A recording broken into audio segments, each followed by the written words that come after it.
Okay, so are you ready to really dive deep Oh, today? yeah, always ready to dive in. All right, awesome. Because today we're tackling, I think, a really fascinating topic: the rise and fall, and maybe rise again, who knows, of Islamic empires. Yeah, empires are always kind of fascinating, aren't they? Like that whole how they get so big and then what happens that makes them fall apart. Yeah, and it's not always a clean break either, right? Like sometimes they kind of splinter off and become something new, or leave these little pockets of culture in places you wouldn't expect. Right, exactly, like echoes of the past. Exactly. So to get into all of this, we've got some excerpts from a document called, it's kind of a mouthful, EQ4, Golden Age of Islam.pdf. Catchy title, right? Yeah, well, academic papers, gotta love them. But honestly, the stuff in here is pretty amazing. It really paints a picture of this incredibly dynamic period in history. Yeah, we're talking major cultural shifts, military conquests, intellectual breakthroughs. It's kind of mind-blowing when you start to peel back the layers. Exactly. And Yeah. that's what we're here to do today.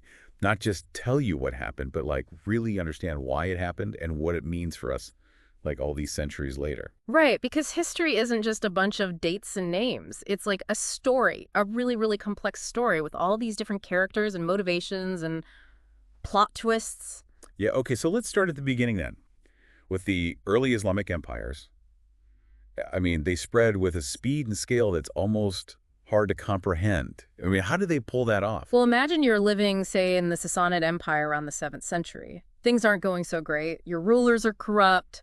Taxes are high. You feel like the system is rigged against you. Okay, yeah, not a great situation. Right. And then suddenly this new power arrives. They're offering a simpler, fairer way of life backed by this powerful belief system. Yeah. They're not just conquering, they're offering an alternative that a lot of people find appealing. So it's like they're tapping into this existing discontent and offering a solution. Exactly. And they had strong leadership, a unified message, a system of governance that, compared to what many people were experiencing, felt pretty revolutionary. So it's more than just military might then.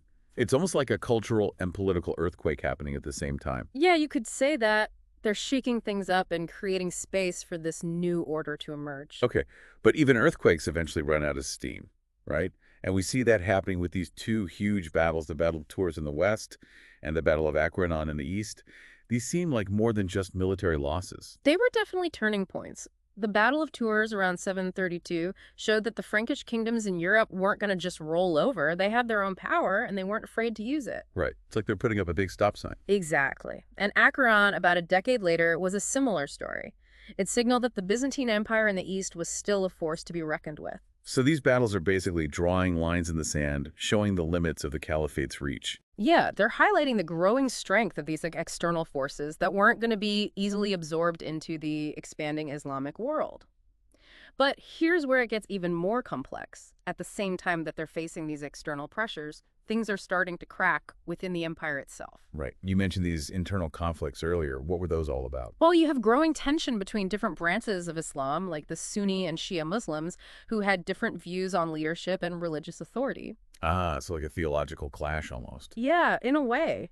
And remember, these empires were massive and diverse. Yeah. There were cultural clashes, power struggles, and resentments bubbling up all over the place. Think of it like trying to hold together this giant puzzle where some of the pieces just don't fit quite right. And then the whole thing explodes again with the Abbasids coming in and overthrowing the Umayyads. Exactly. It's 750 CE, and the Abbasid family, using these internal divisions to their advantage, manages to overthrow the Umayyads.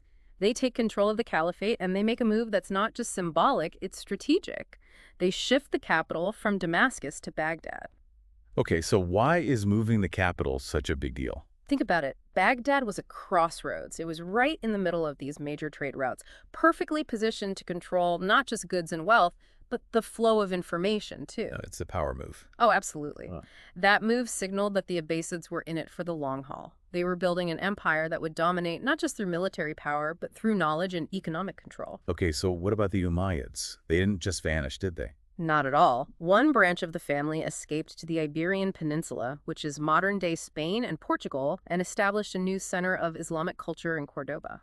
This became known as Al-Andalus. Andalus. Yeah, I've always been fascinated by that. I mean, it sounds like this amazing blend of cultures, like a true meeting point between East and West. It really was. For centuries, Al-Andalus flourished as this vibrant center of learning and cultural exchange.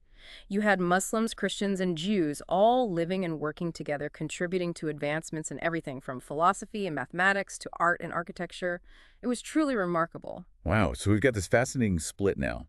The Abbasids are building their power in the east, and the Umayyads are creating this whole new center of Islamic culture in the west. And this brings us to, I think, what a lot of people think of when they hear about this period, the Golden Age of Islam, this Yeah. incredible flourishing under the Abbasids. The Golden Age, yeah, it's an amazing time. But what made it so golden? I mean, was it just about peace and prosperity? It was so much more than that. Think about it, groundbreaking advancements in mathematics, astronomy, medicine. Yeah, I mean, I've heard about these incredible scholars and scientists, but it's hard to wrap your head around sometimes. Oh, and here's a mind-blowing fact. Did you know that without Islamic scholars, we might have lost the works of Aristotle? Yeah, they translated these ancient Greek texts, preserving knowledge that would later fuel Europe's Renaissance centuries later. That's insane. So it's not just about creating new knowledge, it's about Yeah. preserving and building on the knowledge of the past. Exactly. It's all connected, and that's what made Baghdad during this time such a magnet for scholars and artists from all over the world. It was a place where ideas could be exchanged and knowledge could be shared. Wow. I mean, talk about a legacy. Right. The Golden Age is a testament to the power of intellectual curiosity and cultural exchange and how those things can lead to incredible achievements. So as we wrap up this whirlwind tour of empires, I think it's clear that the story of Islamic empires isn't just about dates and battles. It's about this complex interplay of factors that made empires rise, the pressures that caused them to shift and change, and the lasting impact they have on the world. And that brings us to a question for you to ponder.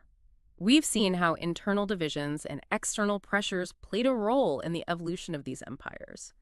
But think about it on a larger scale. What makes some empires thrive and adapt while others crumble? What will our legacy be centuries from now? What ideas and innovations are we spreading that will echo through time? Something to think about as you delve deeper into this fascinating period of history. That's a big question. Yeah. And on that note, thanks for joining us on this journey. Hmm. We'll catch you on the next Deep Dive. See you then. Bye.